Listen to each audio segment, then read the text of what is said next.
Welcome to the Geekcentric podcast, and welcome to our spoiler-filled discussion for Andor Season 2. You're coming home to yourself. You've become more than your fear. Let that protect you.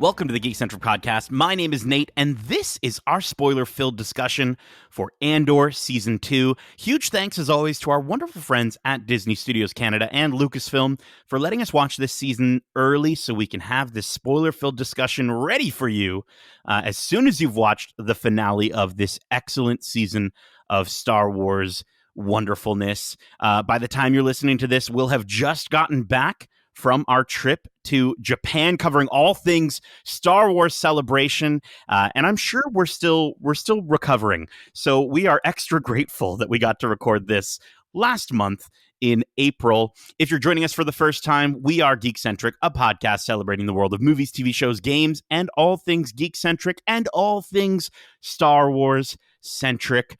Joining me for this spoiler-filled breakdown and discussion, I've got friends everywhere. He's the rebel spy who's always flying high while staying sly. He's Darcy, the daring, determined, defiantly hopeful Hudson. Defiantly hopeful. I like that. Just No matter what, I'm always hopeful. I fit right in with rebels. Yeah, 100%. We'd be like, listen, Darcy, there really is no hope, and you just constantly. We got this, guys. Don't worry. Hope is the secret sauce, as we said in our spoiler-free review. Darcy, we've made it. We've now seen all of not just Andor Season 2. We've seen all of Andor. How are you feeling? Again, I said it in the spoiler-free. This was the perfect lead up to Rogue One. Again, the way that this story literally redefines how we see Andor in that film just goes to show how much thought and care was put into this show to tell a story and give us those moments that really shape the spy that we have come to love over these last 2 seasons. Yes, yeah, and if again, speaking of our spoiler-free, if you want to hear our thoughts on the look and feel of the season, the performances, I'm sure we might talk a little bit about some of those aspects in more spoiler details here, but we do discuss like the overall pacing and just our sort of spoiler-free review and score.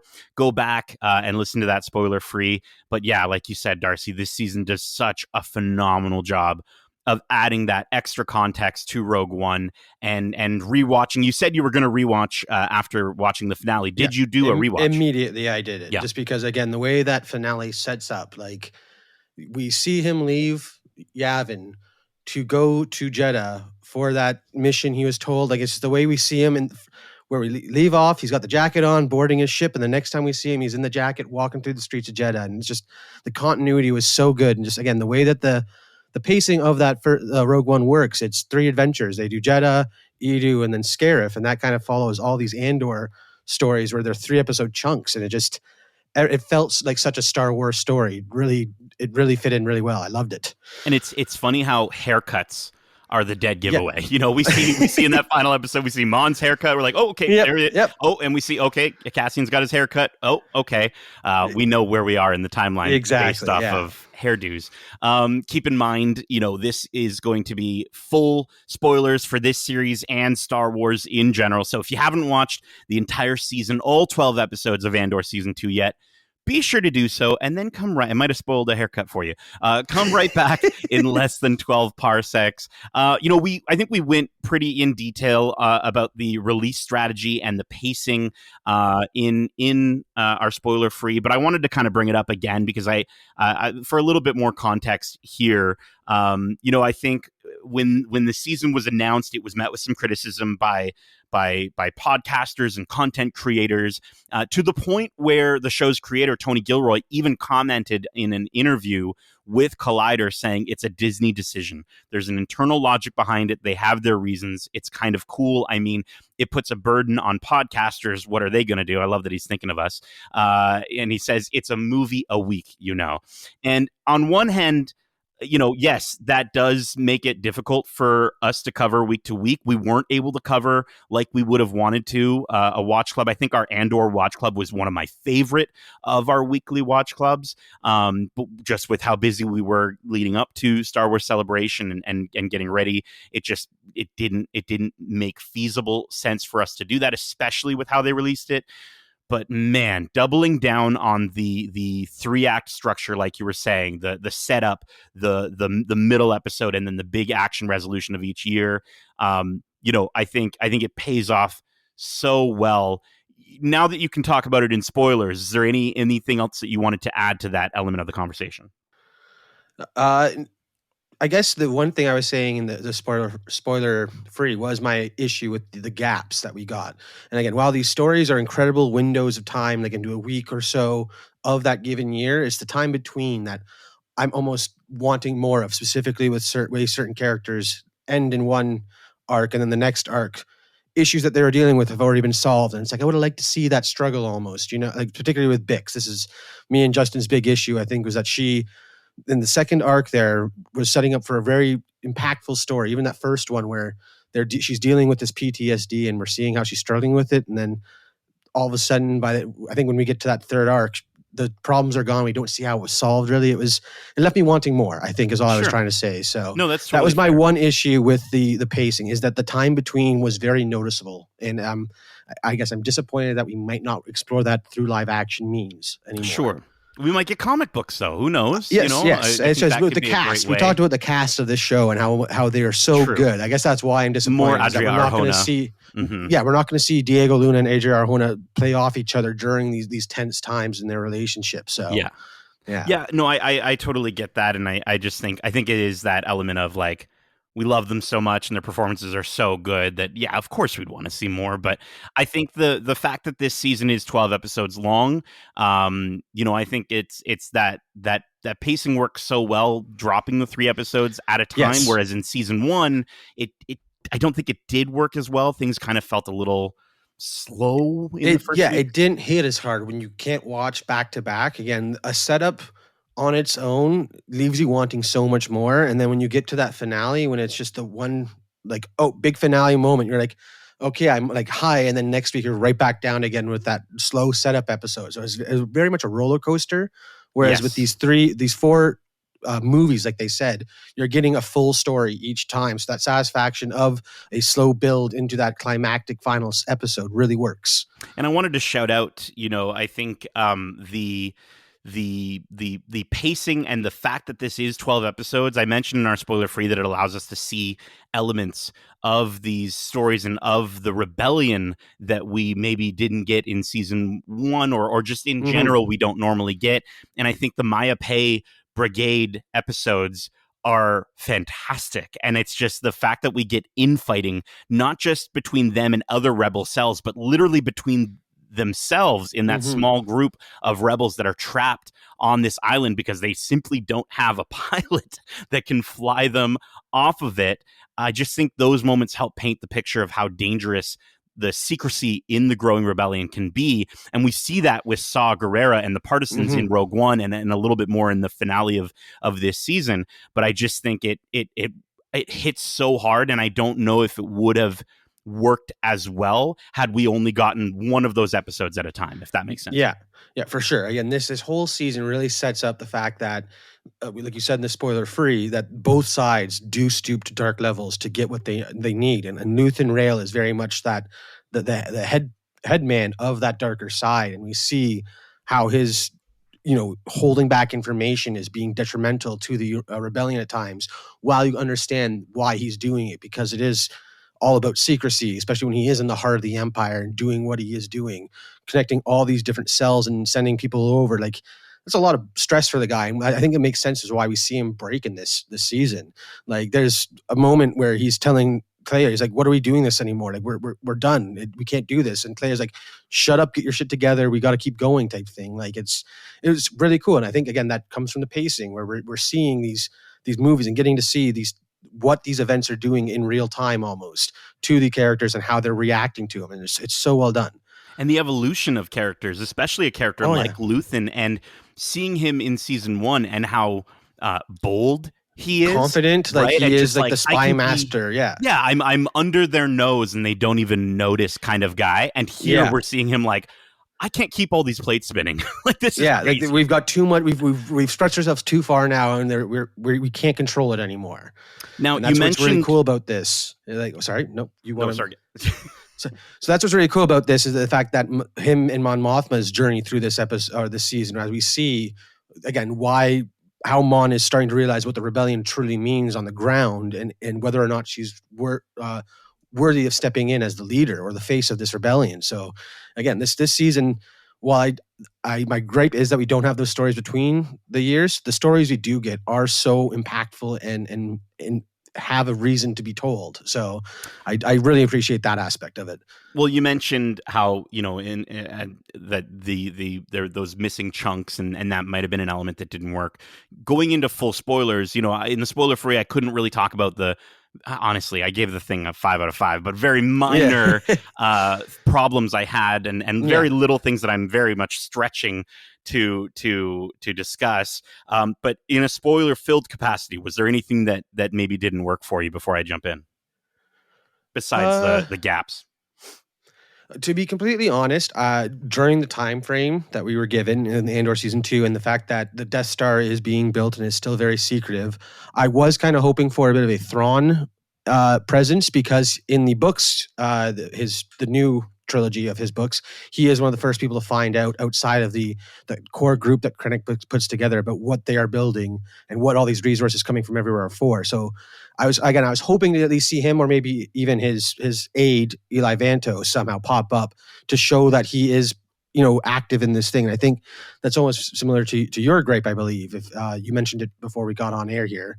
Yes, yeah. The fact that we didn't really get Palpatine this season, and what an opportunity it would have been to have Ian McDiarmid, you know, back as Palpatine, as big, you know, scary Palpatine, like true emperor of the Galactic Empire, like yes, evil baddie. Yeah, and I think, you know, we get a character called the Oathbreaker who's in the Senate, and he gives that really sort of very terrifying speech of upon my life and honor, and you hear the Senate repeat it back, right, as if it's something they have to say, for the peace and bounty of all beings, my full allegiance, a galaxy of worlds, a galaxy assembled, an empire. And when you hear that voice without seeing him on the screen, I thought it was Palpy. I thought we were getting to see Ian. It sounds kind of like Ian McDiarmid, and I just think I really do wish he was there. But then taking time to sort of process that feeling, I kind of do think maybe it works better that he is just an idea in these characters' minds. Especially because when you think about how small scale these people we are following are. Like, I mean, Dedra is only a 3-star rank, or sorry, 3-square rank person in the ISB. She's not very high clearance. She's not going to obviously be talking to Palpatine very frequently. And I think what I do like is we do sense Palpatine's presence still, and like the fear of the Empire and his oversight of this Death Star project, especially with Partagas, whatever his name is. Leo Partagas. We see him over the season really starting to crumble as his underlings are doing whatever they want, almost trying to, again, climb this power ladder, and how it's affecting him, and almost ultimately leads to him. He was going down for a talk, and you can only imagine the people he was going to be talking to were Lord Vader and Emperor Palpatine. Yeah. And as opposed to facing them and potentially getting choked to death, he shot himself before that. Like, oh my gosh. Again, we feel the presence of it in that moment. I was like, holy crap. The Empire is starting to crumble and falter almost. We see the fear is starting to break the Empire almost, which is incredible. So while I missed him fully, his absence almost makes the Empire speak louder for the control they have over their citizens and employees, if you will. We'll get back to that Leo moment, because I do want to just talk about one more thing with that. Yeah, but for sure. Before we do, I think the only other thing that didn't work for me, and I mentioned this to you, was not enough B2 emo. Yes, I love him. I feel so sad for him. He's never going to see Cassian again. Like, no, but he's playing with his little friend, And he's got right? Cassian's kid, but still, it's so upsetting. Yeah. No, I do think though, I would have liked to have seen more B2 because I enjoyed the crap out of that little droid and his little stutteringness. But Darcy, I do want to address something else that we couldn't discuss in our spoiler free, which we had to get used to. It's not necessarily something I think I grew to be okay with it, but we had to get used to it. And that's the Bail of it all. I don't know about you, but I did not have a Bail Organa recast in Andor season 2 on my bingo card. What did you think? Again, it was an unexpected recast. Benjamin Bratt stepping in for Jimmy Smits was, again, not something I had on the cards at all. I do love what I do love what Benjamin Bratt brought to the character, but again, Jimmy Smits was just in Obi-Wan. I'm wondering why he chose to step back from this role. Maybe he's just like, I've been Bail enough. Let someone else step in, show that a recast is possible in the universe. I don't know. It was shocking, and at first I'm like, oh, is he Bail's brother or something? Like, is Dude, literally, I had the same thought. I was like, oh, it's like maybe I heard that wrong. Maybe he's Dale Organa or something like that, right? Like I maybe a brother we didn't know about, but I think Benjamin Bratt, he does bring something different a little bit to the character. He brings that leader of the rebellion almost, where Bail has always been that very much a Senator Organa. This one, we almost see him as like General Organa, where he does have a presence at Yavin at the round table. He's almost leading the talks, and I think he's also sorry to cut you off, but I think he's a little more cold. Right. Yes. And I think we even get that moment, that fantastic line with Alan Tudyk as K2SO being like, the guy you hate is here, or whatever he says to Cassian. And it's and I think the idea of someone like Jimmy Smits is so likable. Yes. So for him to be a character that Andor is supposed to have an opposition with, I kind of understand the methodology to the thinking. Again, we're recording this well in advance of the world discovering this change. So I'm looking forward to hopefully hearing more of the reasons as to why it was Benjamin Bratt instead of Bail. But I also want to shout out the incredible Michael Wilkinson and the costuming team who did his hair and his facial hair, because there are some moments from the back of his head where I'm like, that's Bail Organa, that's Jimmy Smits. Oh, yeah. And then the costume too. Again, going into Rogue One, when you see him at the base and he's standing at that round table, he's wearing the exact same brown with the 3 metal spikes almost holding his shirt closed. Cool like the costuming was fantastic. But we see General Draven, and it's again the same costume we see him in Rogue One. Like, they've paid such an attention to detail for capturing the aesthetic of the rebels we see in Rogue One in A New Hope, and how that, again, ragtag assembly of oppressed people come together, and their outfits and attire totally reflect that, as this army is very kind of scrapped together from anything they can find and all the resources they can use. So it's really cool that, again, we're getting to see Yavin 4 in its founding days, almost before they have to run away because the Empire discovers it. Like, it's really cool that we spent more time on this planet. 100%. I was so thrilled to see Yavin. It was one of my favorite moments. Speaking of favorite moments, I want to get into some favorite moments. Do you want to kick it off, or do you want me to kick it off? You lead the way, man. I'm on for the ride. I like you kind of guiding the way our discussion goes. All right, you sit in the you're in the I'll be a co-pilot seat. Okay, I got it. Okay, so I mean, one that sticks with me, and it's in the first episode, is where we see Cassian stealing that TIE Avenger, which originally was created for the Star Wars, I found this out, TIE Fighter video game.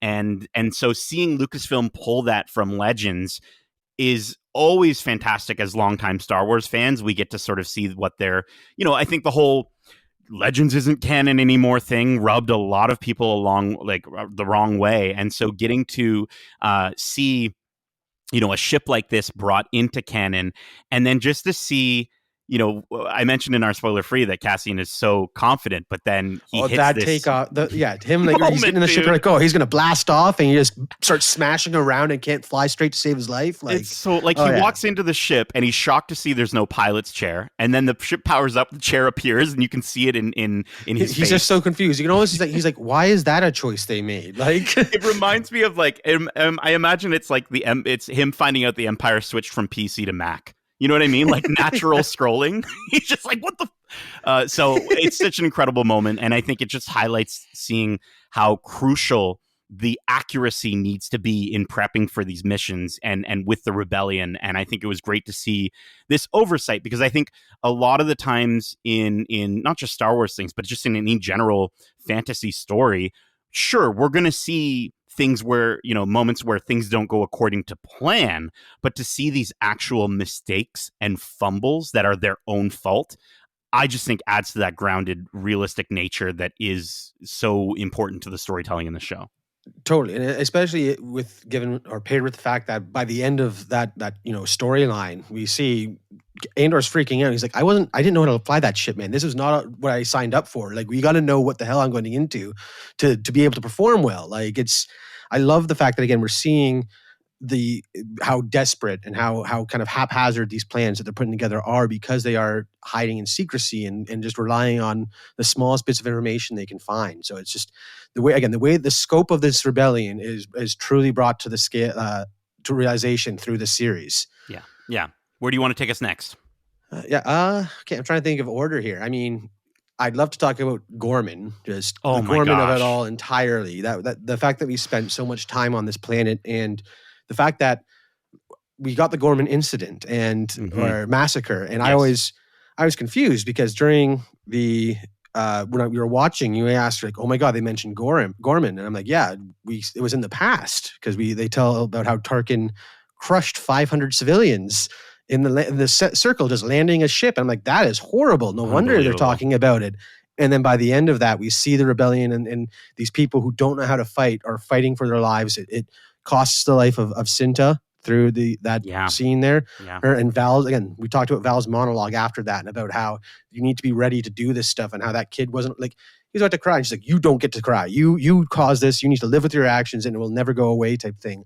And then the journey that Gorman goes on to for that horrific massacre where people are just being gunned down left, right, and center is just, that story was incredible. It was unbelievable. The fact that we, I think this kind of treads a little bit close to repetition with Ferrex and what we got in season 1, but I didn't care. I think it was so intriguing. I thought the fact that, like, one of the things that I noticed is when things start to really pop off, that sniper shoots their own side. Yes, exactly. So that the history books will think that someone shot, like a rebel shot that trooper. And it was like, that was their own team to pull the trigger. Like, that was all Agent, I can't remember his name right now. That agent's plan, though. He's like, unreal. You guys are the spin doctors who are trying to foment this rebellion so that we can step in and oppress it. And just that whole storyline, like that is where I mentioned the spoiler free. Like, you are drawing a lot of comparisons between Andor and Cyril because of what they're doing for each side. And Cyril's very much being that spy and getting the information from the rebel side. It was such a cool way to tell the story. And then just that fight scene between Andor and Cyril during the chaos. I'm just like, I know Andor's getting out of here, but how is Cyril getting out of here? And he's not. And it was, man, that shot to the head, man. Oh my God. Okay. Well, I want to talk about that moment, but just before we do, I do want to talk about some lighter stuff with Dedra and Cyril, because we were both cackling on the spoiler free, and Dedra and Cyril's relationship, just how awkward it was having his mom come to visit. Oh, the fact that the first time you see him, he's like, "Oh, we can't reschedule." I'm like, it's his mom. They're rescheduling his mom. They can't get away from that anymore. Like, it's so good seeing him just like Barbie movie moment, face down on the bed. And he's so miserable at the idea of heading back to that dinner table is absolutely incredible. And when they were like, we had everything we needed, and Edie says, "Except a mother's love," and he's just hammering that bread into the dip or whatever. It's so good, and it's just something I never expected. I didn't expect comedy, number one, in Andor in general, but to have it come from these characters. And the other thing I wanted to call out with their relationship and how kind of weird it is, and is like, I was trying to like keep track of like, okay, they're together, they're not together, oh, they are together, okay, oh, a little kiss, but not on the lips, and then she grabs, slams him against the wall. Dude, wild stuff. And then not only that, but like in season 1, we get to see the implication of sex between Cass and Bix waking up the next morning, getting dressed. And like at the time, we were like, That's crazy. That's in a Star Wars? That's crazy. That doesn't exist in Star Wars. It does, obviously, but it never did on screen.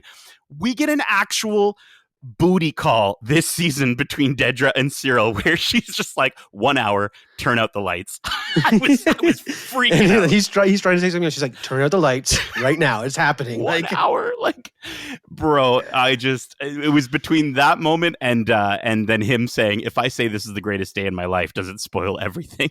It's so good. He's such a tryhard, and yeah, it was absolutely incredible. So good. Mm-hmm. Where are you going? Where are you taking us? Do you want to? Okay, I want to maybe move into something darker. Then let's talk about Bix getting her revenge. I mean, that episode in general was so good, but that moment. Yes, it again that whole arc. I was really invested in Bix's story. The fact that she was again dealing with drugs to deal with this PTSD, and Luthen was like, I was there. I've done it. It's bad, and that was where I was disappointed that we didn't see her come out of that, but. Seeing her get that revenge and just like the coldness with which she walks into that like she's walking out of killing that guy or putting him in his own torture device and then shot to the guy of that one guard just asking her, just we saw her at her darkest moment there, and then she gets her revenge, and I guess that's why she was able to move on. It kind of frees her, right? And oh my god, that scene. It's so good. Just the two of them walking away and just so nonchalantly walking away from an explosion. That's true badass action movie stuff there. And the electric guitar in the score, right? Oh, That was so good. I think, she's throughout the season, she's haunted by the torture from Dr. Gorst. And, I think the fact that he doesn't even recognize her, shout out to Joshua James, who plays Dr. Gorst, because the way his eyes, he's already got pretty big eyes as it goes. They get so much wider when she whispers, "It will only feel like forever." And in that moment, he goes from confused to pure dread. And then as she's walking away, you just hear him screaming in the background. Unreal, dude. Unreal. Just the silence and then the 3 beeps. And yeah, that Cassian walking over and just beep and blowing up the whole building. And just that smirk that she lets out. Like Adria Arjona, like we talk about acting just with your face. Yeah. Just, you could tell in that moment, like she was free. It was, the pain was maybe not gone, but definitely alleviated. Yeah, she made a step forward there for sure. What I also like too about that whole storyline is like that guy, what was his name? The doctor? Dr. Gorst. Dr. Gorst. He was the one who basically invented Imperial probe droids. Like that's the stuff he invented and was just doing by hand. It was now mass manufactured. So we still got to see his legacy almost in the Star Wars universe with how horrible that torturing is, which is. Again, something we never knew. We just knew the name probe droid, don't get caught by one. Well, now we know why. Yeah. Don't get caught by one because you'll suffer endless pain, essentially. And I think Star Wars has attempted to show us how awful those probe droids are before. I think we've had it, I think in The Force Awakens very much so. And, I think in the original trilogy, it was very goofy looking. It didn't feel like anything. Again, it didn't do anything. You just don't get caught by one of those weird floating things. So to see it in The Force Awakens, I think was a bit better. And then seeing it again in season 1 and now just kind of having or I think even in The Mandalorian, we got some crazy torture stuff, right? So I think they're doing such a good job of again recontextualizing. That's what I love about prequel stuff, and I understand the gripes with prequel stuff of like, well, we know this person survives this encounter or whatever. It's all the little details in and around their stories that add that context that just is so good. I wanted to, I mentioned Dr. Gorst not recognizing Bix. Let's come back to that moment with Cassian and Cyril fighting on, in that giant Gorman, I guess, massacre round 2, if you will. And the fact that it's their first time technically meeting and Cassian just turns to him and says, who are you? I had to do a double check. Like I reached out to ChatGPT and I literally was like, I was like, do Cassian and Cyril ever share a scene in Andor season 1? And they do not. They have had conversation of yelling at each other, like in the early episodes on Ferrix, like they're like yelling a ways from each other. But honestly, dude, this was a magic trick for me. Like this was a magic trick being revealed. This was the magician showing the final card or whatever, and just having Cassian say, "Who are you?" And that moment from Kyle Solar, you see it in his face, the regret, the obsession What is he turning, even living for? dude, Like, it turns the pure anger and just like every punch he throws, you feel. unreal. And it's just that moment of, we get that moment of clarity for a brief second of, I've wasted my life searching for this man. And before he can process it even further, His life is over. boom. Like, Oh my it's gosh. it's incredible. It's so sad, and I think Justin called him a tragic character in our spoiler-free review. 100%. It's the tragedy of Cyril Karn is his story, and he kudos truly to that believed he was writing doing team. the right thing, and he was being manipulated the entire time, all for nothing. And it just that moment really hits home, like how tragic his character is. And did it hit you that they had never met before? Like, did you realize that beforehand or no? I clocked that immediately. Again, because Cassian was just this guy they both were chasing, and they never caught him. So of course they never spoke to him. Like, it's insane. Unreal. I want to keep going here, maybe change the context a little bit, and talk about monologues. I think monologues are so incredibly important to this series, and I think in season 1 we've got some incredible monologues between, I think Luthen Rail's monologue with oh no, what is his name? Lonnie. Poor Lonnie. Yeah. Oh my gosh. Yeah. That guy had a wife and kids, bro. That was so sad. Oh my God. Yeah. But did not expect that conversation ending with him dead on the bench. Oh my goodness. And that the little loth cat or loth dog or whatever that was running up. It was a loth cat for sure. Yeah. Man. But I think we mentioned that conversation or that moment with Cinta Kaz, and Vel's monologue. I do want to just read it out here if you'll bear with me. I'll bear with you. And I won't obviously be able to perform it as good as she did. I'm not even going to try to perform it, but I'm not going to say remember this because I don't have to. This is on you now. This is like skin. You are taking her with you wherever you go for the rest of your useless life. Don't look away from me. She was a warrior. She was everything that you have daydreamed about. She was a blooded, fearless warrior whose loss will be mourned in ways that you will never understand. She was a miracle. And you, to die like this because of you, some whining, simpering, foolish child, don't you dare cry. You'll make up for this forever. And bro, like I'm getting chills, and I just read it. Like that's nuts. Oh yeah, and the fact that that's like on the back of what Cassian said to him is like, you guys aren't ready. You don't know what you're getting into. You're not ready for this fight. And then we see the effects of that almost instantly pay out. It's just like, it hits so hard. It's so good. So good. Were there any other monologues that you wanted to bring up, or any other big sort of speech moments that you wanted to bring up?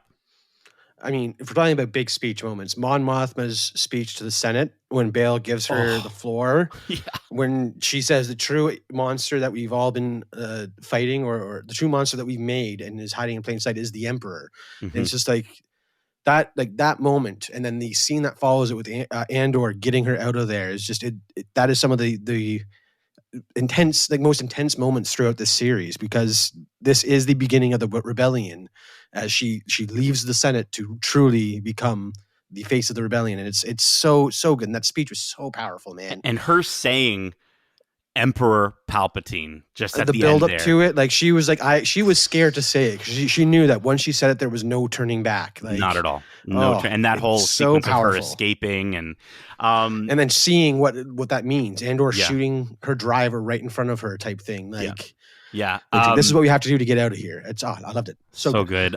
Forrest Whitaker, I didn't have his whole thing written down, but just him talking to Willman about the Rhydonium. Let it in, boy. That's freedom calling. Let it run wild. And just to hear him start to lose himself more and more and more over the course of this character leading up to his death in Rogue One. He says something really interesting in talking to Willman, which is regarding the Rhydonium. He calls it his sister. And I was talking about this with Justin, and Justin was, pointed out that maybe he sees the Rhydonium almost as his deceased sister, in that he likens it to the fact that her death, spoilers for animated Star Wars, but we already claimed spoilers, whatever. But her death, like the Rhydonium, is just another poison that he has to endure to gain the ability to take on the Empire the way he does. And that whole aspect of let it in, that's freedom calling. And I love I love that the fact that this rhydonium is so poisonous, and that's what that gives context to why he's wearing that breathing mask in Rogue One. And it's just like one of those things that I thought was a character choice. No, it's very much purposeful. It was purposeful, and again, like I said, this whole series sets up so much of Rogue One that it recontextualizes like that whole movie, where it was just about getting the Death Star plans. It's now so much more because it's the culmination of all these characters' stories from the show. Yeah. I want to go back to, before we continue, I want to go back to one more monologue. Nemik's manifesto. We hear it again. The fact that it keeps popping up twice. We hear it twice. Yes.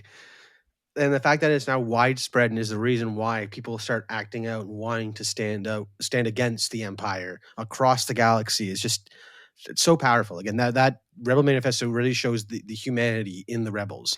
While they do these dark things, it's all for a reason. And the sort of the strange sort of distorted, twisted irony that Leo Partagas experiences and ends up the way he ends up, in that he ends his life, and because of the mistakes that he made, the fact that the reason for that essentially is the fact that Leo came up with the idea to spread the image of Clea like a virus, spread it as wide as you can, and that was taking up all the airways, which caused them to react. So they couldn't actually get her, and that was his failure. And so the idea of when he says, you've heard this before, and this is spread so far wide, and the idea that Nemik's manifesto has spread to them. The one thing I was thinking in that moment was, has he listened to it before, or is he just hearing it for the first time? And that is what adds to his sort of reasoning behind wanting to end it all. He realizes through Nemik's words just how horrible his actions have been in his position in the Empire, and he just says, I agree. I respect what this soldier, who must have lived at some point on the rebellion side, on the enemy side, is saying. I understand it, and it's too much to live with.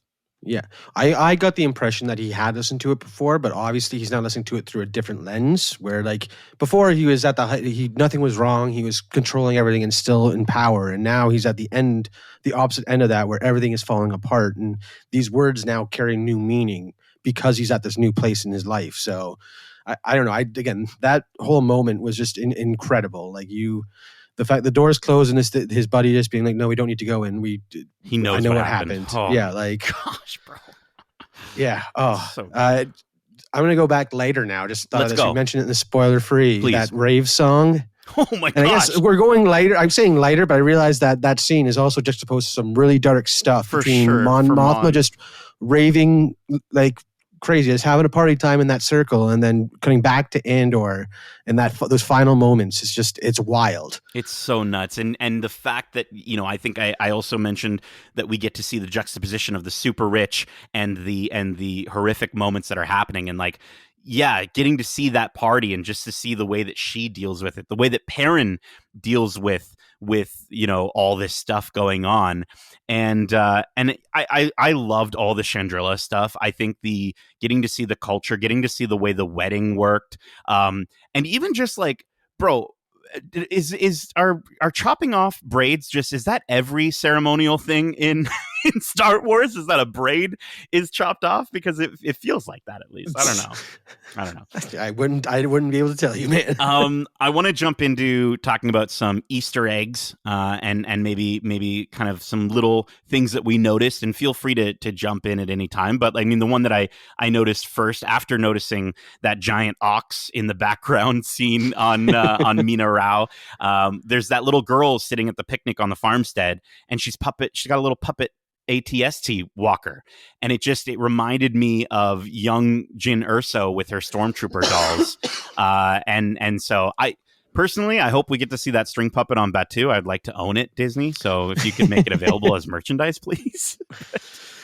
I mean, that seems like something they easily do in one of those market shops. So. Yes, 100%.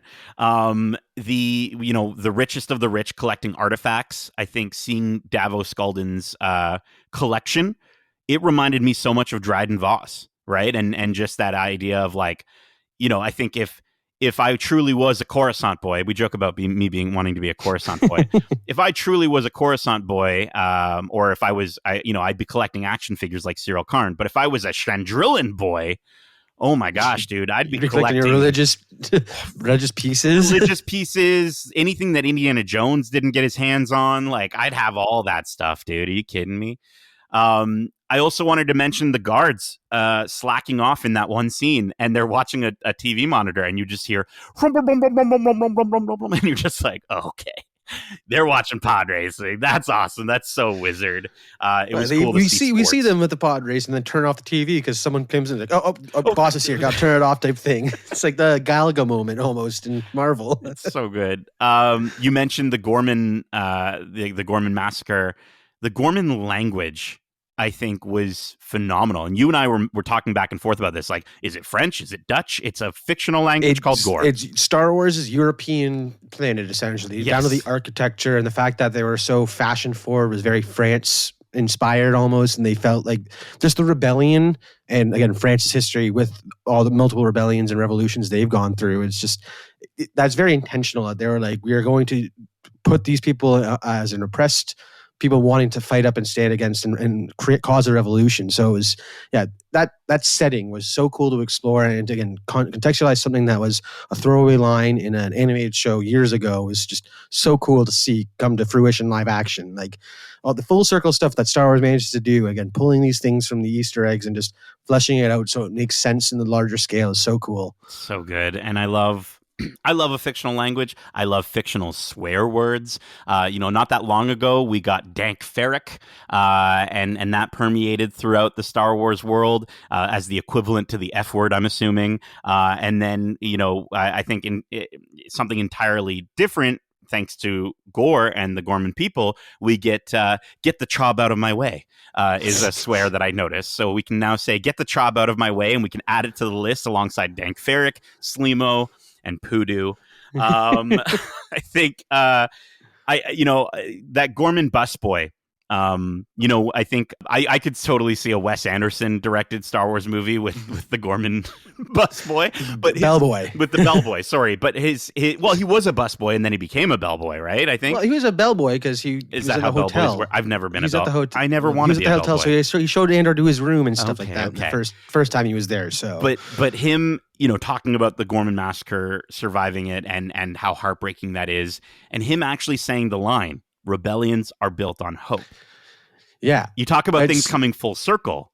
Seeing where that came from, and it was just someone from a planet that was oppressed, and how that spread to the leader of the rebellion almost. It's wild. It's so cool. Well, I mean, the craziest part about it is it's actually a full circle moment for Cassian, because I tried to figure it out. I'm like, where does rebellions are built on hope and quotation come from?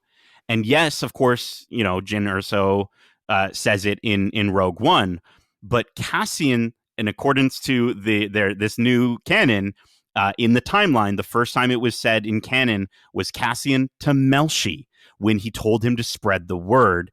And the fact that I didn't realize that Melshi was the one that escaped from Narkina prison with him, I don't know why I didn't put that together until this season. But the idea that he told Melshi to spread the word, rebellions are built on hope, and the fact that it ends up in the mouth of a kid on Gorman, who Cassian has never met, must have been insane for him to hear.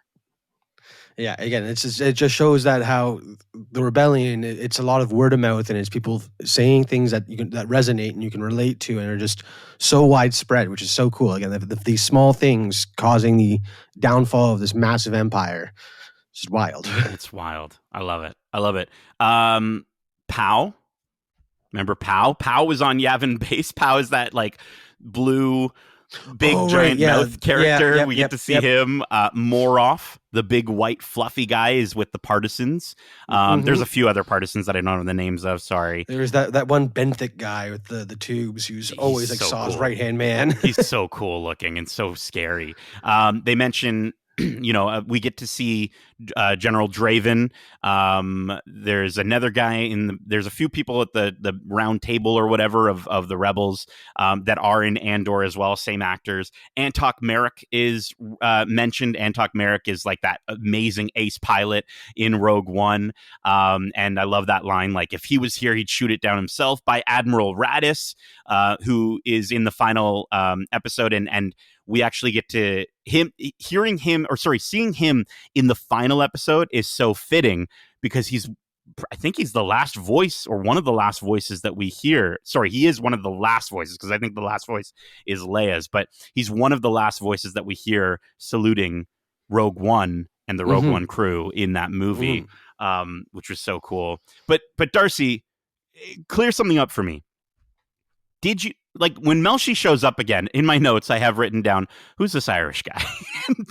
And then I had to look into it, and then I'm like, holy crap, how did I forget that or not realize it? Did you realize it back in season 1? Yes. Okay. Yes, I'm pretty sure we talked about it in our spoiler-filled one too. Okay. We talked about how Melshi coming back was huge, because like we see him as a prominent member in Sergeant Melshi in the rebellion in Rogue One. So seeing again that middle time where he somehow joined up with the Yavin at some point and met up with Cassian again, like, just makes sense, especially after, like, Cassian needs people around him. Clearly, we saw that through this series, that like he is built to fight for this rebellion, but also needs people to keep the humanity in him. And when Bix isn't there, it was nice to see that his buddy Melshi came in and he had K2 to keep him company and stuff them like playing that. cards or whatever, the dice or whatever. Yeah, and K2 just. Again, talking about comedy, Alan Tudyk coming back as K2 was incredible. That one scene when there's like from the final arc when they're trying to get Clea out, and he's just walking down the walkway, and the one stormtrooper's like, "Hey, did we order backup?" He's like, "Are you with us?" He's like, "No, I'm not," and just backhands the guy off the bridge. Like, dude, and then proceeds to just completely annihilate that entire squad inside. Unreal, and I think that works so well because we saw it on the other side, and we got to see how these enforcer droids are used in the second massacre of Gorman, and absolutely horrifying. Them like tossing people across the bone crunching that happens anytime they throw something and it hits a wall. Like unbelievable. The leader of the Gorman Rebellion's daughter being thrown, and the crunch that happens as she rolls across the ground, like terrifying. If you've ever played Star Wars Jedi Survivors, Jedi Survivor, it yeah, they're scary. They're scary guys. I think, changing the narrative was something that I thought was really interesting on the Rebel side. Obviously, we've seen the twisting and the changing, and even just like them trying to get Clea being like, she's diseased or whatever on the Empire side. To see that it happens on the Rebel side when they bring Mon in, and the fact that they're like, we want to rewrite the story. It was Yavin soldiers who got her to safety, not Cassian. That to me is so interesting, because I think it adds to the power of the story of Rogue One. I think the fact that those final words from Admiral Radis, giving a salute to them, is so important, because that is them solidifying across all channels of the rebellion, saying, these are the people that did this. They're not saying, oh, the Mon Cal that just joined our ranks or whatever. You know what I mean? It's not like the Bothans did this or whatever. And I know the Bothans is the next Death Star, but I'm just saying the fact that they were able to solidify and very clearly say, no, it was the Rogue One crew, is so important. And that's especially on the heels of this season, exploring how Luthen and his side of the rebellion is almost frowned upon by Bail and then the people at Yavin, because they do those darker things and are doing the shady stuff in the background to try and get this information. And so again, with Rogue One ending with him paying attention, giving the regards to Rogue One, he's also giving regards to being like, the Empire, the rebellion wouldn't be what it is without people like Luthen doing the stuff, the dark work and the shady stuff to get the information that shifts the tide. So it's really cool. Again, that the whole full circle thing where like Andor's getting Clea out of there, is like hailed as a hero. And while that doesn't happen, like they still do appreciate everything that they've done for the rebellion, which is it's so cool to see. And I want to talk about Luthen Rail. I want to talk about Luthen Rail's origin story. Oh my God, that one origin story. Oh, that episode, man. Episode 10 is my favorite episode of season 2 by far. It is between getting to see the background stuff with him, getting to see the stuff with Clea, the performance is so incredible when she is having to let him go. It is so unbelievably it's just so good. But the fact that he changes his name from Sergeant Lear to Rail. Rail. It's literally just backwards. And at first I thought that's really dumb. But when you really think about it, it kind of sums up Luthen's strategy for dealing with the Empire perfectly, especially in those early seasons, or in the early episodes of season 1, where he's hiding in plain sight. Right. If he was fighting a war, and maybe even that was what we were seeing, maybe was the first Gorman massacre. I don't know if that makes sense on the timeline. I don't know, because it looked like they were on like a dusty planet. Maybe it was a Clone War thing. Yeah, I think that was still an Empire attack, because it looked like he was Imperial. Yes, you're right. He was Imperial, because it was shore troopers that we saw kind of leaving that ship. Yeah. So it's interesting to see that he started on a side of the Empire and then had that impact. The Clea, after finding a young child hiding on your ship in the middle of this combat, would definitely be a moment of realization that things need to change. And it's just the direction that he took Clea on, and how she kind of led him to start fighting back more too. Is just, it's so cool. But you have that to whole imagine. Story. Sorry, go ahead. So that whole story was just not something I was expecting, but I'm so glad we got. Absolutely, and you would have to imagine that he's a sergeant in the war, and the fact that they couldn't put that together, right, just shows how blinded they are by their own hubris. The fact that they couldn't, the person that they're trying to pin down is Luthen Rail. I guess they didn't know his name, but you know what I mean, right? Like the fact that he's able to go around with this name as maybe even part of his day-to-day fake business, and the fact that it's just his name backwards. It's just, I don't know. Yeah. It was so cool. Well, I mean, it just shows, again, it emphasizes how big and widespread the Empire is, and that they don't have the resources to care about these individual people. They're all just disposable numbers for these wars and battles. So again, that's why he's able to get away with it, because they couldn't care less about who this just random soldier is. So that works in his favor for sure. Yeah, absolutely. Darcy, we are coming up to let's just say we're in the ship. You know, we gotta wrap things up. We gotta get the shot. Okay, stay on target, as they might say. And so I want to talk about our favorite moments specifically from this finale for season 2. Actually, you know what? I'm sorry. I'm already going to drag us off course here. Just one more Easter egg. If you didn't do this, go back and do this. Stay till the end of the credits. Did you stay till the end of the credits, Darcy? I did not, no. Well, let me tell you, it's not exciting for people that like to see things, because it's just the credits. But you get to actually hear the music from this series transition into the throne room and end titles from A New Hope. And it just gives you that entire time you're sort of feeling like, yeah, this is grounded, gritty Star Wars. It's still Star Wars, but we're away from the sort of the John Williams heroic theme of it all. So for them to tie it back and end with the actual throne room theme is fantastic. So I would encourage you, if you get the opportunity, if you haven't already, go back, listen to how that transition happens, because just as a fan of the music, it's awesome. I'll have to check that out for sure. Yeah. Let's talk about this finale. We already talked about some big moments like K2 dominating those Imperial enforcers, smacking that guy off the bridge in episode 11. But seeing him in this episode using Supervisor Hirt, who literally in the episode before, I wrote down, he's not long for this world. Yeah, he's dying he's next. A meat shield going down we love a hallway scene from our Rogue One characters and our Rogue One universe. What did you think of seeing that whole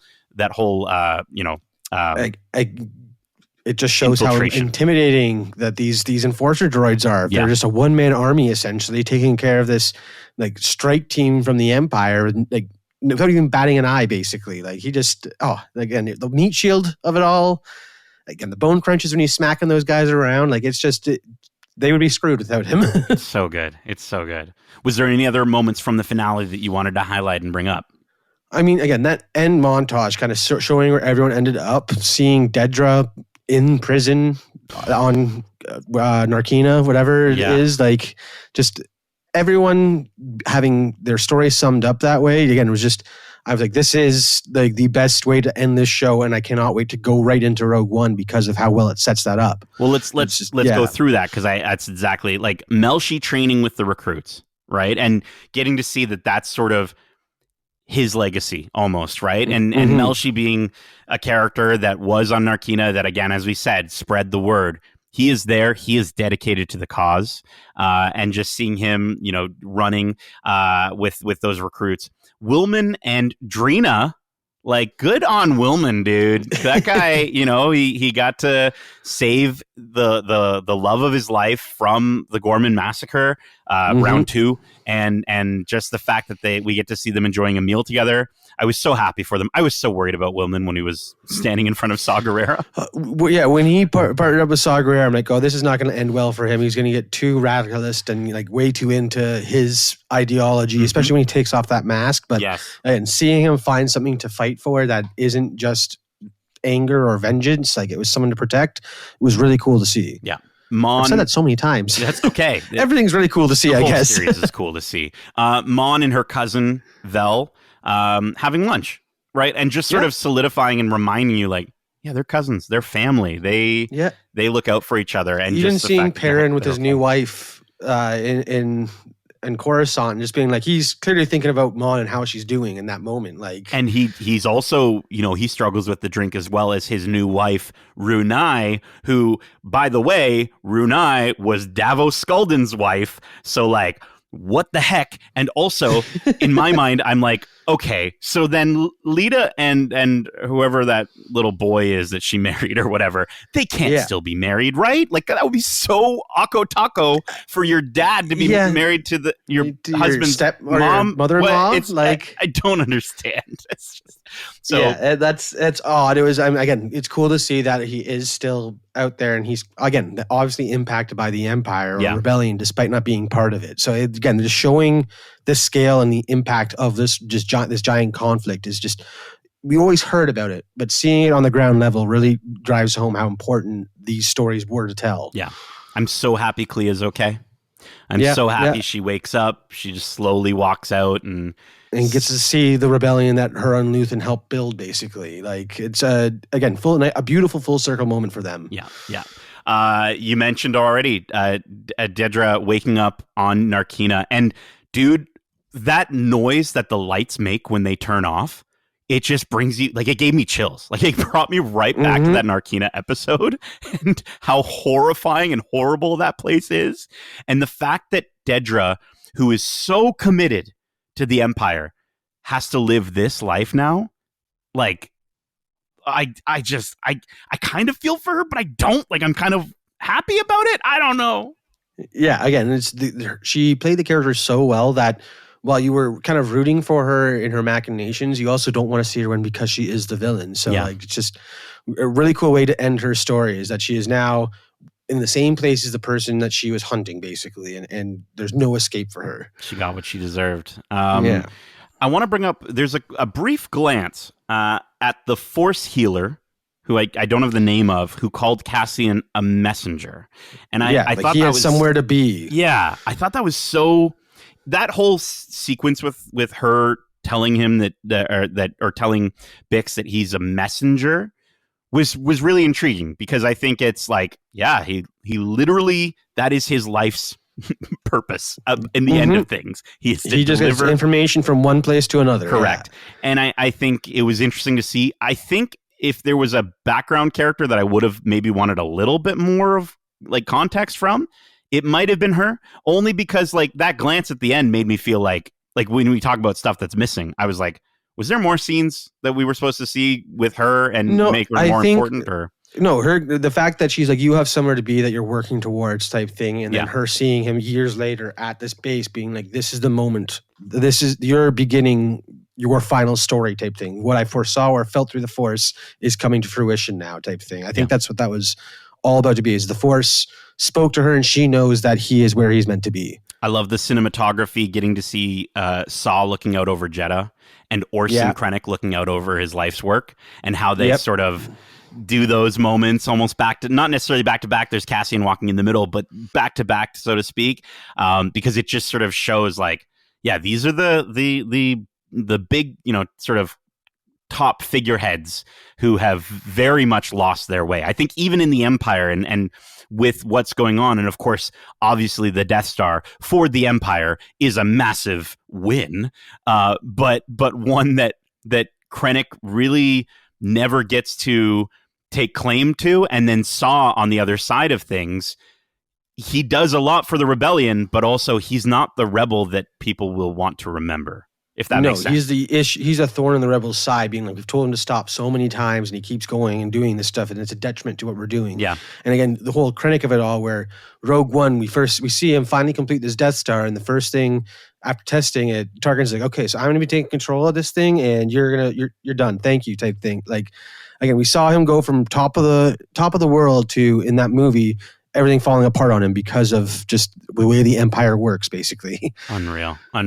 And then we finally get it. Cassian taking off to take care, I'm doing air quotes here, take care of Tivik. It just sets up everything so perfectly. And we talked about how this just recontextualizes that moment. And I think, I haven't rewatched Rogue One, but I know you mentioned you did. And so the idea of seeing Andor, that first time I watched Cassian in that scene, I was like, that's not a good guy. That's a bad guy. But now watching it, I'm sure going back to watching it again, it just makes it feel like justified almost. Dude, so the fact that the final episode sets up the fact that we have word of this Imperial test pilot who is defecting and has information from Galen Erso about the super weapon. Like, they know these small things, and then when we first see him in Rogue One, he finds Bodhi, and then he hears Galen's name, and the way he reacts to it makes so much sense, because he's like, this might be true. I need to follow through on this. No one believed in any anything, gave any credence to it, but like, his reaction feels so much more justified now, as opposed to just someone being like, this guy. He's like, he's excited because this name is the proof they needed that this weapon is a giant issue they need to deal with, type thing. So it sets up so well where he goes into that movie. So like, again, I mentioned it when I was finishing the finale. I'm like, I know I'm going to want to watch Rogue One because of how much it just builds to that story. So good. I didn't even think about that sequence. Now that final scene, I was almost in tears seeing B2EMO having a friend, but then but then seeing Bix looking out, holding, what you have to assume, who you have to assume is her and Cassian's baby, that hit me so hard. And the fact that she's looking out over a sunlit sky, and I think it's so damn sad, but at the same time, you're also happy for Bix that she seems to have gotten some semblance of freedom. The fact that a character like her, who's struggled so much, and I think in this season she even says it, like, we need to win. We need to win. And the fact that she is willing to even entertain the idea of bringing a baby into this galaxy means that she has the one thing that Cassian and the entire rebellion fought for over all these years. And it sounds corny and cheesy, but that's hope. And I think the final lines from Bix in this season and in this series, she just says, "It's okay. It's okay." And I was like, she might as well be holding me in that moment, because I was like, oh my god. And that Val, because she is close to Bix, she's the one who's saying, like, she's safe, she's good, don't worry, like, we know she's all right, to Andor. And the fact that, again, in Rogue One, we have the Rogue One did this, that news will get back to Bix, that Cassian played a huge part in this. He did fight for the rebellion and was the reason why they ultimately won. So the fact that his kid will be able to grow up knowing that their dad is the reason why they have the freedom and peaceful life that they always hope for. So, again, I'm not one for crying a lot, but that moment definitely had me tearing up. And the music is beautiful. And again, the way that it's paired with Cassian getting ready to go on this final set of missions, basically, it really, again, that's setting up for Rogue One and recontextualizing it, and just, it makes it mean so much more. And I love the fact that again, coming off a prequel with such high esteem for it, basically, is just very nice. And I think it also changes how I see and how, I was always against the idea that Cassian and Jin had romantic feelings for each other. I think the idea of going through the journey that they go through and how that just solidifies their friendship and their partnership. The bond they have. Yes. They're both fighting for the same thing. They're both real people. Like, they have emotions type and thing. It doesn't really have to be necessarily romantic. It can go beyond friendship, but it's somewhere in between. So the idea just a companionship. Yeah. It's all, and it's someone there to keep the humanity alive in you. And so the idea that he is just holding her in that moment of dying, you have to imagine he's thinking of Bix as well. Oh yeah. And in my headcanon, Darcy, this isn't stated or claimed. Maybe it will be by the time this episode's released. Their kid's name is Hope Andor. I'm just going to say it. That's what I'm going to claim in my brain. I don't care how cheesy it is. Okay? I've been watching Doctor Who. It's okay to be cheesy like that. Thanks to Darcy. Darcy, that is it for our spoiler-filled discussion for Andor Season 2. I mean, with how long these episodes are, with how much story we get in them, there's things that we could talk about that we probably missed.